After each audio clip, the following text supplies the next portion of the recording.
Lucas 16, um texto controvertido para mostrar a soberania de Deus, para dizer: Pedro, você é muito pequeno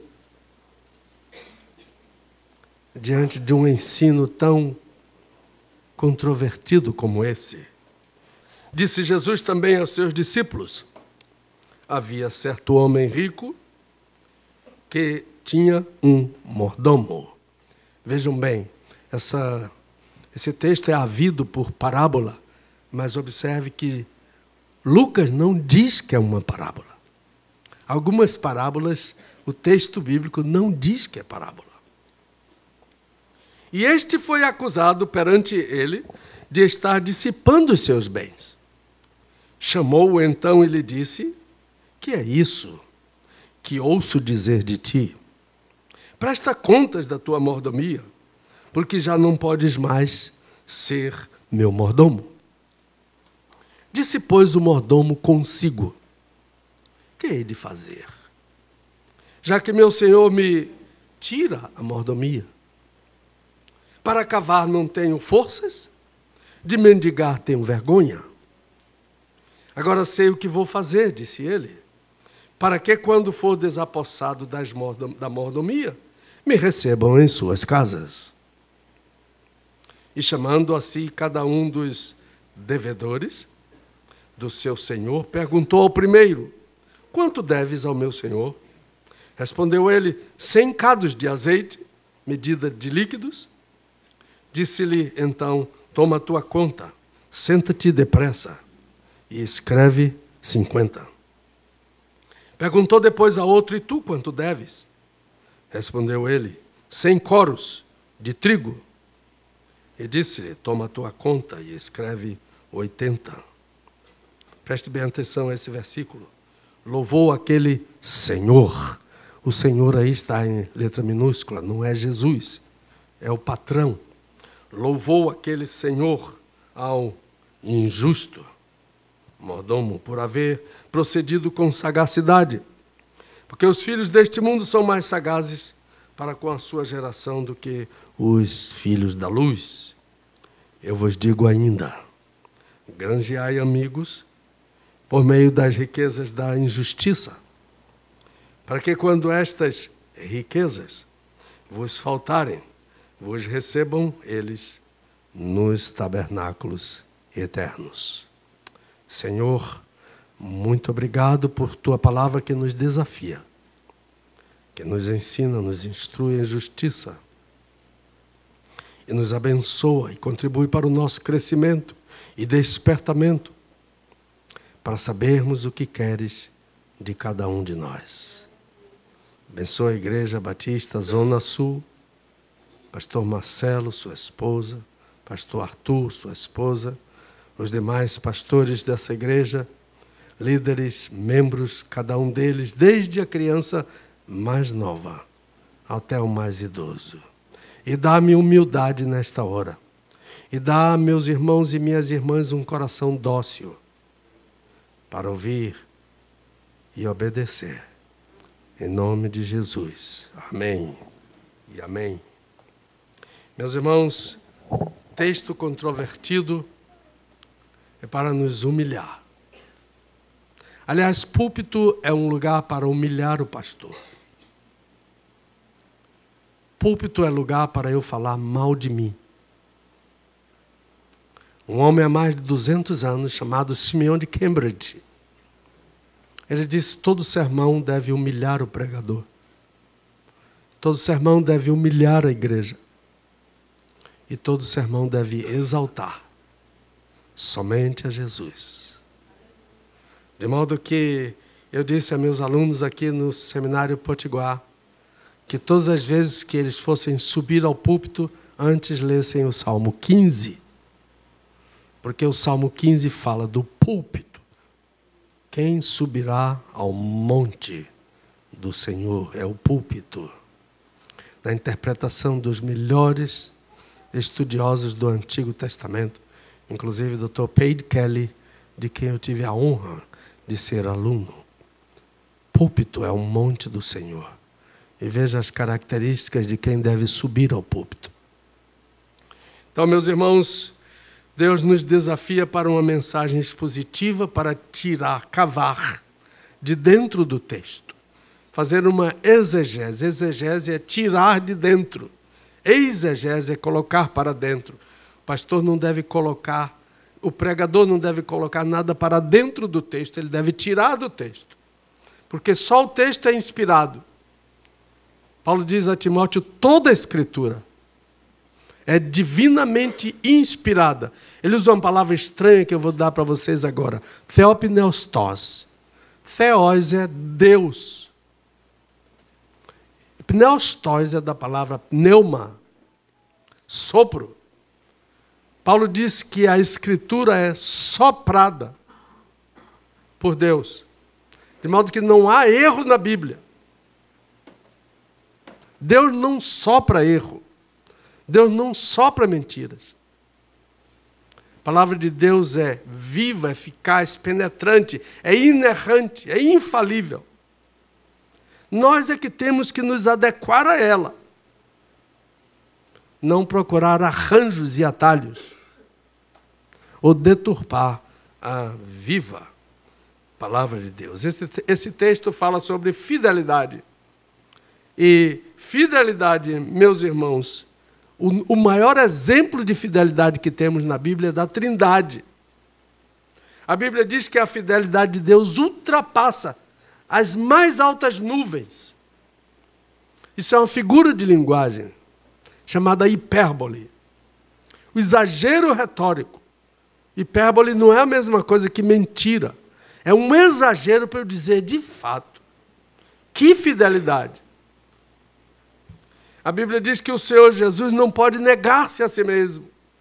Isso é fidelidade ao extremo. E diz ainda que o Espírito Santo é o Espírito da verdade. De modo que nenhuma mentira vem da Trindade. Mas entre os humanos não é sempre assim. Há pessoas infiéis. E aqui, a partir do capítulo 15 de Lucas, o Senhor Jesus conta histórias para mostrar a infidelidade dos homens, porque ele não está falando somente aos apóstolos, ele está falando também aos fariseus, que viviam cercando o Senhor Jesus, para colher alguma falha neles, para pegá-lo em alguma palavra, para condená-lo. Então, no capítulo 15, tem a história de um jovem infiel a seu pai. Aliás, são 2 filhos perdidos naquela parábola. Um dentro de casa e um fora de casa. 2 infiéis. E se vocês repararem naquela parábola, quem pediu a herança foi o filho mais novo. Mas o Senhor Jesus disse que o pai dividiu entre eles. O outro não pediu, mas gostou. Ambos infiéis. Depois vem essa história deste homem infiel ao seu patrão. Como pode acontecer na história de hoje. Empregados infiéis. Que estão minando as forças do seu patrão. Como há também patrões infiéis. Perversos, exigentes. E depois, Jesus conta a história de um fariseu que morreu e acordou no Hades. Hades é embaixo, segundo a Bíblia, no Antigo Testamento. E o Senhor Jesus disse que no Hades ele ergueu os olhos para ver o outro lugar extremo, que se chama paraíso, trito, terceiro céu, tritos. Terceiro céu, os judeus dizem que há 7 céus. A gente não pode dizer que não há, mas a Bíblia só fala em 3. O terceiro é o tritos, o paraíso. Qual a diferença entre essas histórias? É a oportunidade. Porque a teologia sistemática estuda algo chamado de estado intermediário. E nesse estado, ou nesse estágio, já não há mais mudança. Enquanto que aqueles 2 jovens ainda em vida tinham a possibilidade de mudar de vida. Enquanto aquele mordomo, ainda em vida, tinha a possibilidade de mudar de vida, aquele fariseu não tinha mais nenhuma possibilidade. Enquanto que, meus irmãos, esse texto aqui controvertido começa pelo louvor ao mordomo. A controvérsia começa aí. Que tipo de louvor? Como foi louvado? O texto vai nos ajudar. Então, se você está com a sua Bíblia, você tem uma Bíblia de papel, aí eu recomendo muito uma Bíblia de papel. A minha mãe me ensinou a ler numa Bíblia de papel, é claro, né? Nos anos 50, né? Mas ela queria que eu tivesse um lápis. Havia aqueles lápisinhos fininhos antigamente, não é? Para marcar tudo que você não entender, para perguntar ao seu pai. Meu pai era pastor. Então é bom você ter uma Bíblia de papel e um lápis para você marcar. Para depois você perguntar ao pastor Marcelo, perguntar ao pastor Arthur, perguntar aos outros pastores, perguntar ao seu marido, perguntar à sua esposa, perguntar ao professor da EBD. Aquelas coisas e orar até que aquela palavra se revele. Salte do papel para o seu coração. Então, quem são os personagens aqui? Você pode marcar um senhor, um mordomo e amigos. Essa história é uma história em que um homem infiel ensina a fazer amigos. E depois vem Jesus e diz, eu vou ensinar como fazer amigo. O primeiro amigo aqui que eu encontro é o que acusou. Ele não aparece no texto, mas alguém acusou. Ele foi acusado. É ação passiva, não é? De modo que se ele foi acusado, alguém o acusou. E eu penso que esse deve ser um ex-amigo. Um daqueles que não ganhou nada na corrupção. Aí fez uma delação premiada. Chamou alguém e disse, olha, cuidado. Parece história de Brasília, né, irmão? Depois vem os amigos que ele vai escolher para recebê-lo em suas casas. Veja que tudo dele é terreno. É aqui. Mutretas. Conhece a palavra? A palavra mutretas, né? Às vezes o baianês atrapalha um pouco, né? Mas é bem português a mutreta. Então, essas coisas que vão sendo feitas aqui, só pensando numa linha terrena, animal, diabólica, satânica, e sem nada pensar verticalmente. Lá, os amigos que Jesus vai ensinar a fazer. E quando a coisa aqui é bem terrena, as favas com a justiça, as favas com a ética, as favas com a moral. E às vezes vem de quem a gente não esperava que viesse. Às vezes vem de quem deve guardar a lei, a justiça, a equidade. Esse homem aqui está dando um exemplo de como se esconder atrás da corrupção e não ser condenado. Por terceiro, os amigos dos tabernáculos eternos. Essa expressão tabernáculos eternos é boa para ser grifada. Eles não são amigos do mordomo. Esse não tem amigos nos tabernáculos eternos. Ele não granjeou esses amigos aqui. Esses são nossos amigos. Seus amigos. Meus amigos. São os amigos do pastor Marcelo. São os amigos do pastor Arthur. São os amigos que você está aqui na terra preparando para suas boas-vindas lá na eternidade. Amigos da gente que ama a obra de missões. Jesus estava dizendo aos seus discípulos um mordomo, um administrador.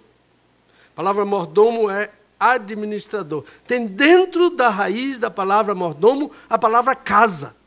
Oikos. Está dentro dessa palavra. Oikos nomos. O administrador da casa. É como se fosse o dono da casa.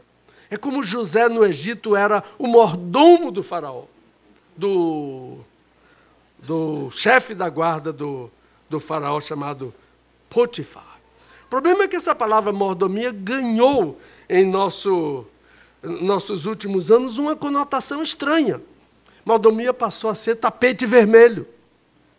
Mordomia passou a ser hotel 5 estrelas. Mordomia passou a ser caviar. E outras coisas que a gente às vezes não conhece nem o cheiro, né? Mordomia. A ideia de tirar vantagem em todas as coisas. José, na casa do Potifar, era um exemplo de mordomo. Irrepreensível. Vocês não sabem que a Bíblia diz que o pastor deve ser irrepreensível? Marca essa palavra lá na sua Bíblia. Carta de Timóteo, carta de Tito. Mas sabe o que significa irrepreensível? Anaklatos. Significa uma pessoa que foi acusada, mas quando foi feita a apuração, a acusação era falsa. Por isso que José era irrepreensível. Ele foi acusado, foi preso, foi maltratado. Mas quando a apuração foi feita, a acusação era falsa. É a mesma coisa que de Daniel. Não é que Daniel não era irrepreensível, é que a acusação a Daniel foi maldosa, mas era verdadeira. Ele orava mesmo, 3 vezes ao dia. Eu tive uma experiência com essa palavra irrepreensível, Marcelo, que eu entendi melhor ainda essa palavra. Que eu cheguei um dia de viagem muito cansado e deixei o meu carro no posto para lavar. E eu dormi e esqueci do carro. E daqui a pouco o telefone tocou. Eu acordei assustado. Veio a senhora que trabalhava em casa, ela segurava o telefone, a mãozinha dela tremia assim. Eu disse, o que é que está acontecendo? Ela disse, é para o senhor e é da Lava Jato.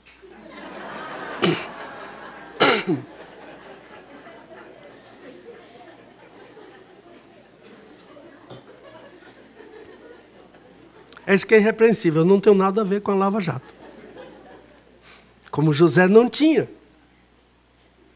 Mas esse mordomo aqui tinha tudo a ver com a Lava Jato. Que ele era infiel.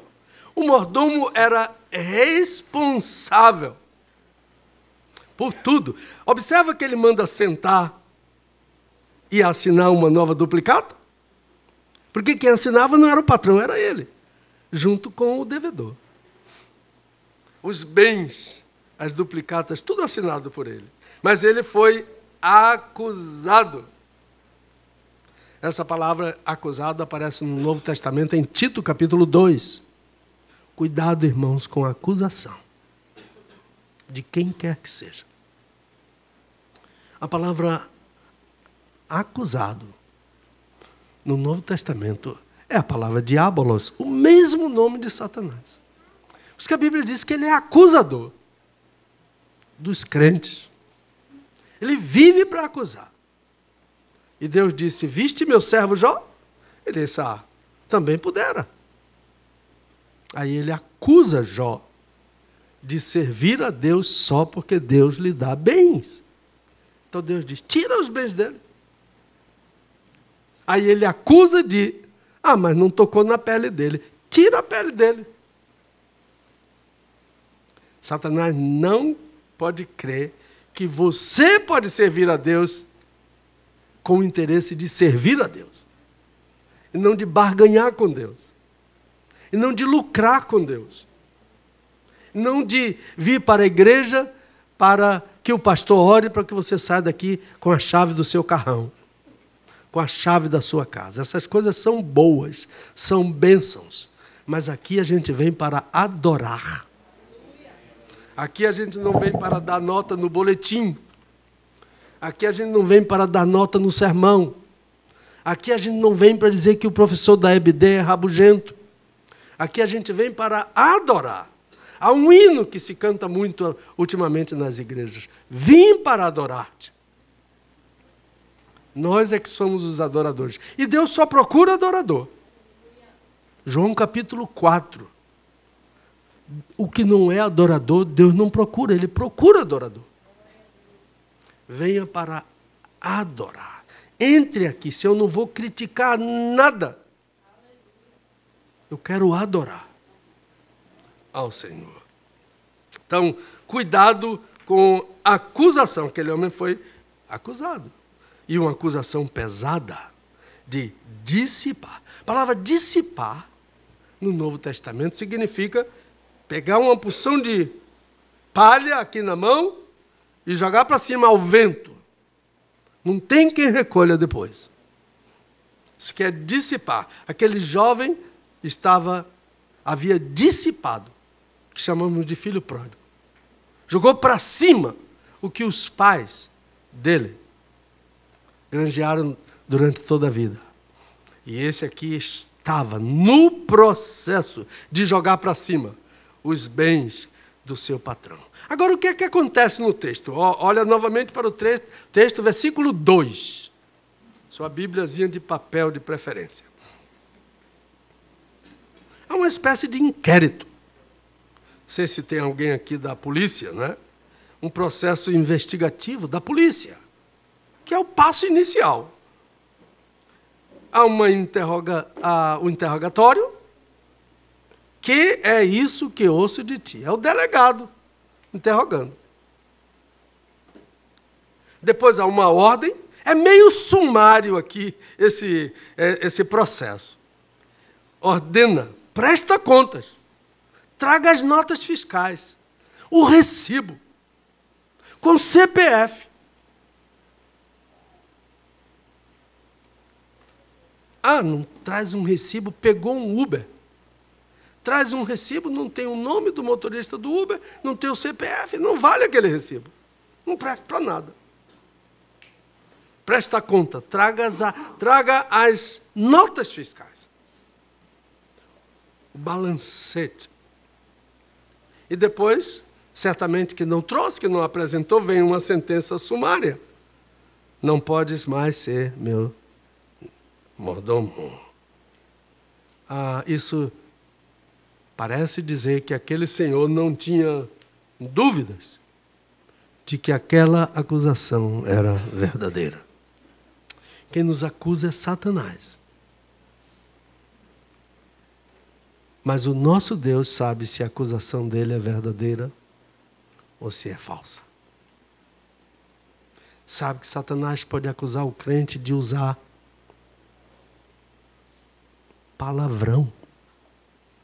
Não sabem que nas redes sociais há crentes que colocam palavrão? Mas todo mundo fala. Essa palavra hoje já é. Cuidado. Tito 2:8. Toda vez que você diz um palavrão, você dá munição a Satanás. Tito 2:8. Cuidado.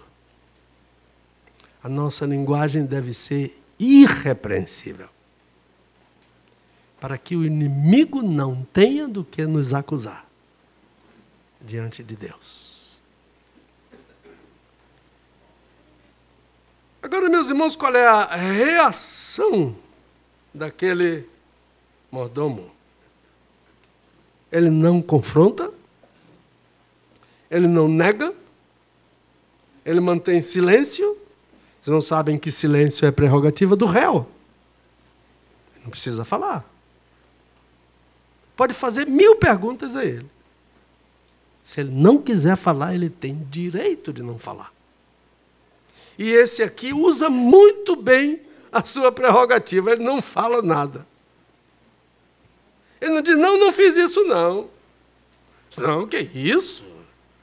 O senhor pensar isso de mim, confrontar. Mas ele racionaliza. A minha idade não permite trabalhar, e a minha cultura não permite mendigar. Irmãos, disse consigo mesmo: para cavar não tenho forças de mendigar, tenho vergonha. Isto é, estou velho, desempregado, mas eu tenho um passado. E a literatura apócrifa, que não é uma literatura inspirada, mas é uma literatura histórica interessante, no livro de Eclesiástico, diz que ao homem judeu é melhor morrer do que mendigar. Cultura deles. Então ele monta a sua estratégia. Agora sei o que vou fazer. E a estratégia dele tem um ponto principal: eu preciso de amigos.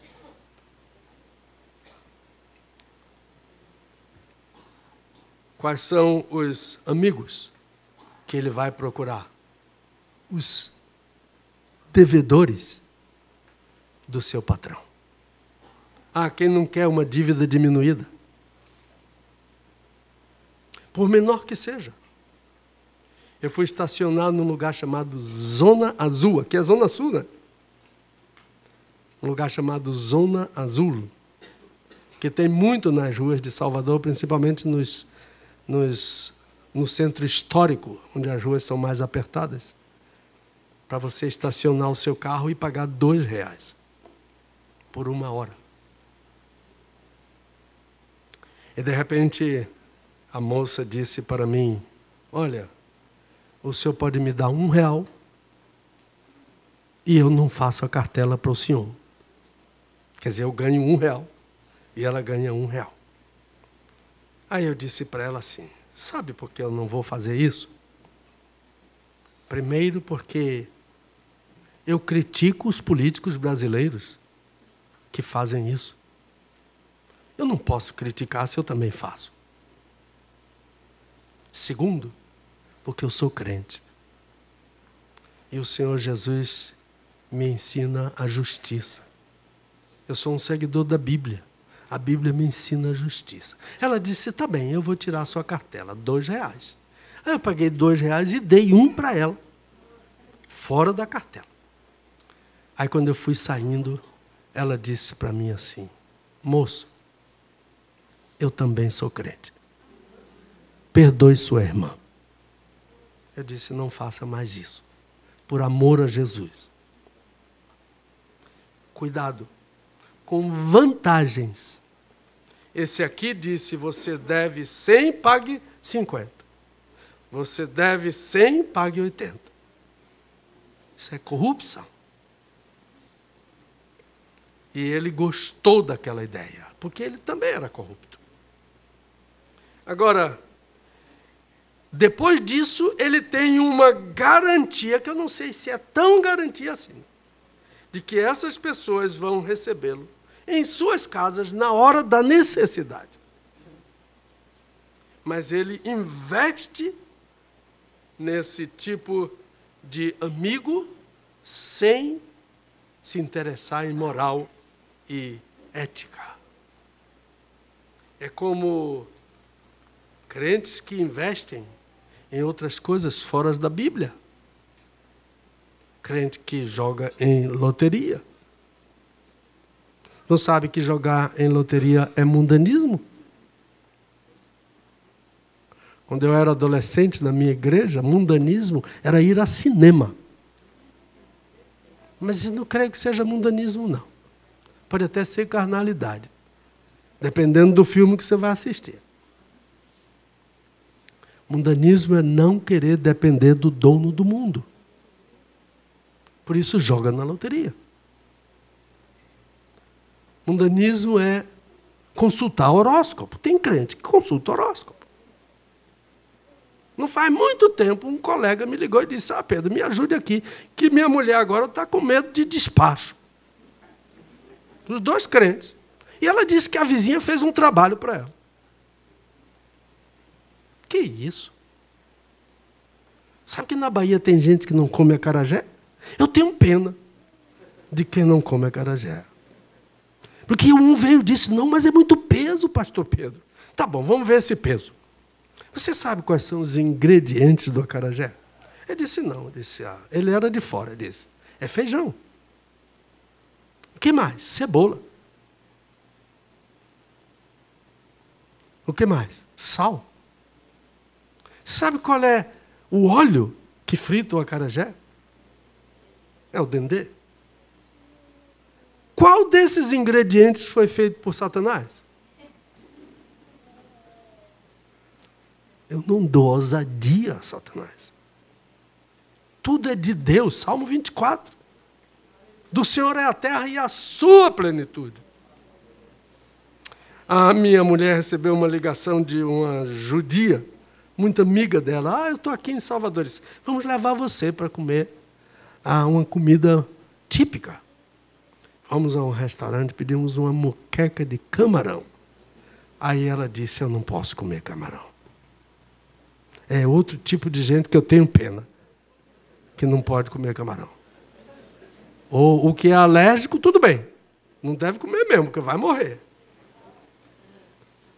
Mas, por preceito religioso, Jesus tornou puros todos os alimentos. Aleluia! Pode comer com ação de graças. Se quiser jejuar, eu não gosto de jejuar. Às vezes precisa jejuar, mas eu prefiro comer, não é? Não sei se você prefere jejuar.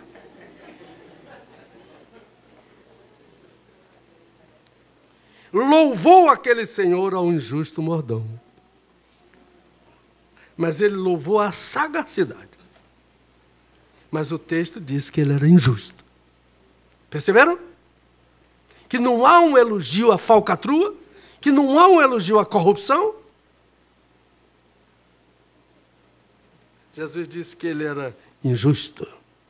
Por isso, para terminar essa mensagem, que Jesus disse, eu vou ensinar a fazer amigos. Versículo 9, olhe na sua Bíblia. Granjeai amigos por meio das riquezas da injustiça. A palavra injustiça é riquezas cósmicas. De cosmos. Riquezas do mundo. Para que, quando estas riquezas vos faltarem, isto é, quando você estiver estirado ali dentro de um caixão, essas riquezas não servem mais para nada, mas esses amigos vão receber você. O que você pensa desse versículo? Alguém já interpretou esse versículo para você? Eu conheci 2 fiscais da prefeitura de Salvador, 2 crentes. Um deles recebia propinas dos comerciantes e comerciários.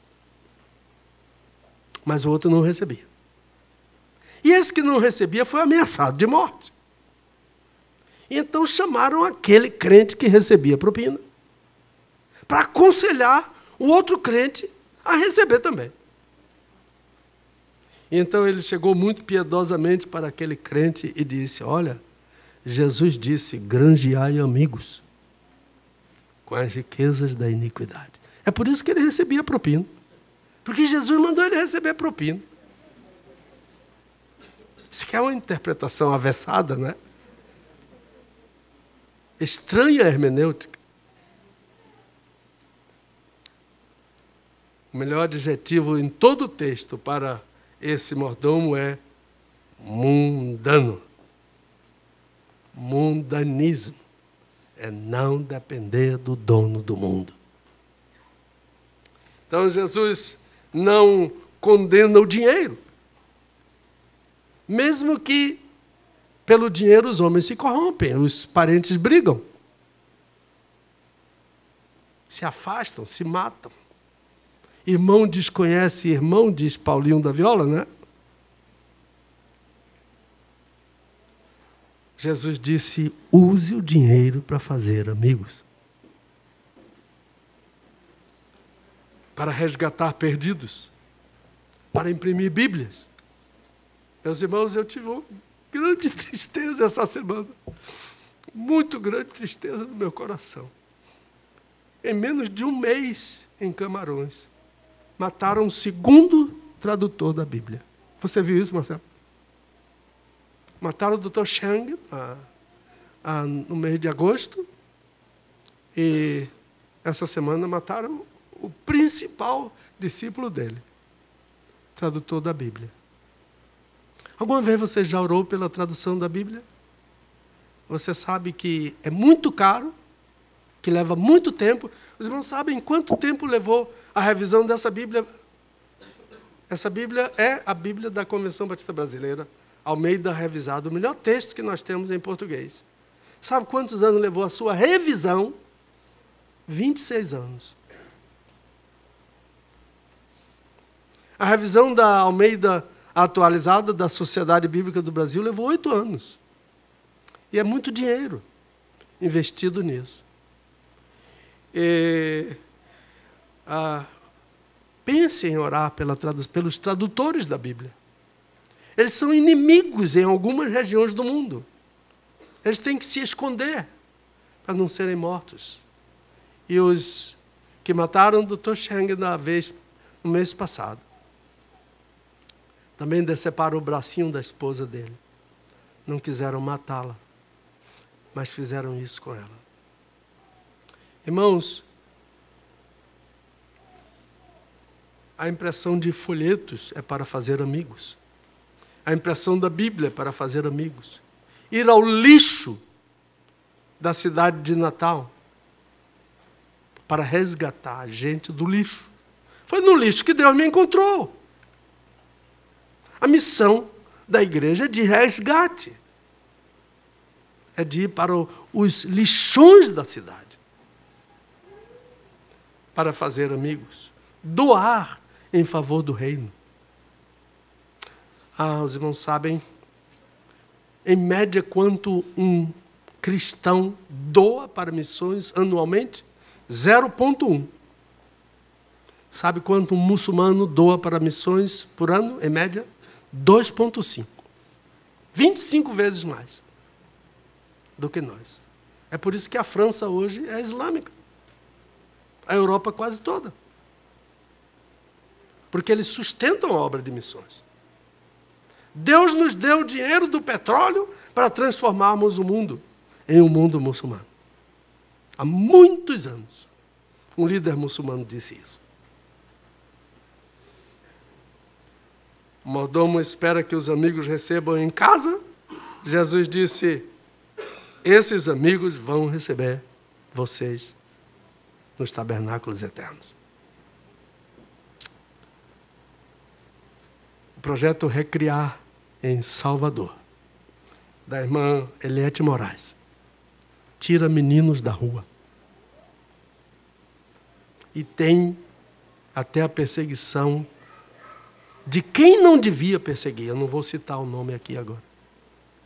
Mas um dia um menino de 8 anos se levantou naquela casa, enorme casa, falou com voz de adulto e disse, eu odeio essa casa.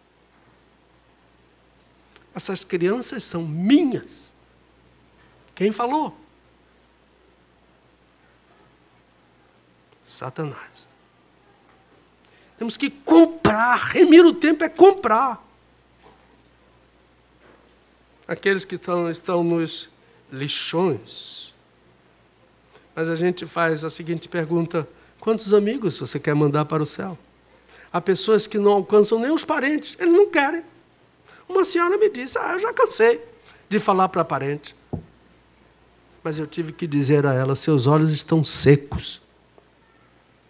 Só precisa chorar diante de Deus para ganhar seus parentes.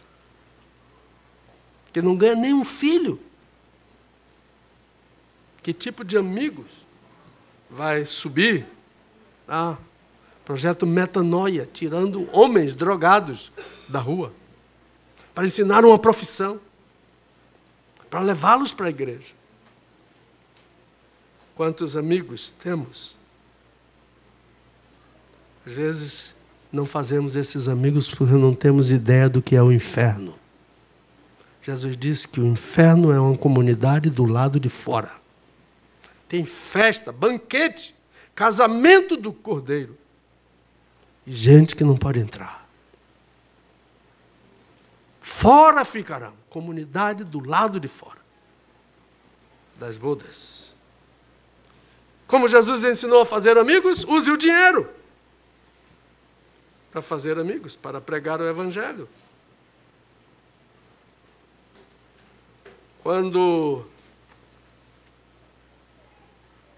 a oportunidade chega de você cooperar com a obra de missões, eu falei ontem para os alunos de um sermão que ouvi do pastor José Calixto Patrício. Senhor, quanto tens comigo? Quando você olhar para a sua conta bancária, pense, quanto aqui é de Deus? E quanto aqui é para mim? Isso é fazer amigos. Para que quando esse dinheiro não fizer mais nenhum sentido, os amigos recebam você nos tabernáculos eternos. Primeiro, todo investimento na igreja é pouco. Segundo, todo investimento em missões é pouco. Terceiro, todo investimento no reino é pouco. Um dia, a nossa missionária lá em Nova Zelândia, lugar chamado Tahuape, estava no ponto do ônibus. E um homem chegou para ela e disse, senhora, eu estou morto à fome. Há 2 dias não como nada.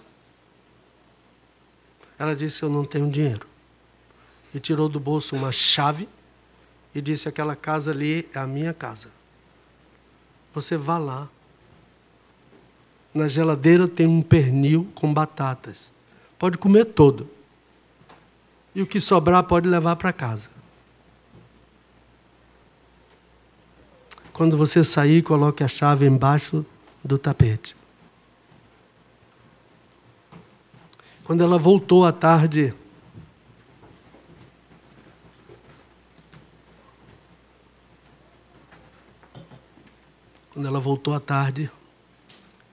que ela abriu, a chave estava embaixo do tapete, quando ela abriu a casa dela, ela disse, eu quase não reconheci minha casa. Minha casa brilhava. Até lugares onde eu nunca limpei, aquele homem limpou. E na mesa da cozinha estava um bilhete. Senhora, eu sou um ladrão. Eu estou solto por uma condicional. Mas eu queria encontrar com a senhora, porque ninguém nunca me amou como a senhora me amou. E encontraram-se, e ela disse, eu tive muito medo quando eu entreguei minha chave a você.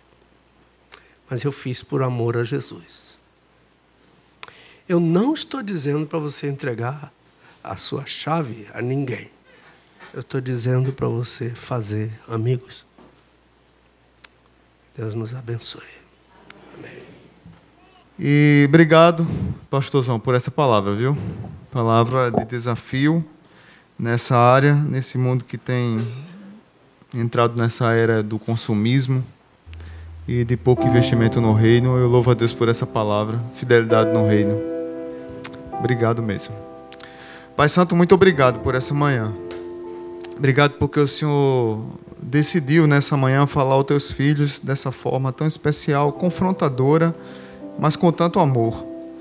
Entendendo que tudo que temos é do Senhor e que precisamos ser irrepressíveis, dar testemunho, mas acima de tudo, fazer amigos.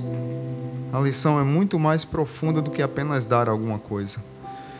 Eu acredito que quando eu olho para os milagres de Jesus, da multiplicação, à medida que era dado, é que era multiplicado. Jesus não multiplicou tudo e disse divida. Jesus disse dê, e a multiplicação aconteceu. Então nós vemos isso, ó Pai, na vida de corações generosos. E a minha oração é que a tua igreja compreenda que num mundo tão consumista, que gasta tanto com banalidade, que os crentes possam ter um avivamento nos seus corações de investimento na tua obra, para fazer amigos, para se encontrar nos tabernáculos eternos. Que o amor de Deus o Pai, Que a graça maravilhosa de Jesus e que a comunhão do Espírito Santo nos dê um restante de dia abençoado e um tempo precioso, uma semana maravilhosa, para a honra e glória de Jesus. Amém.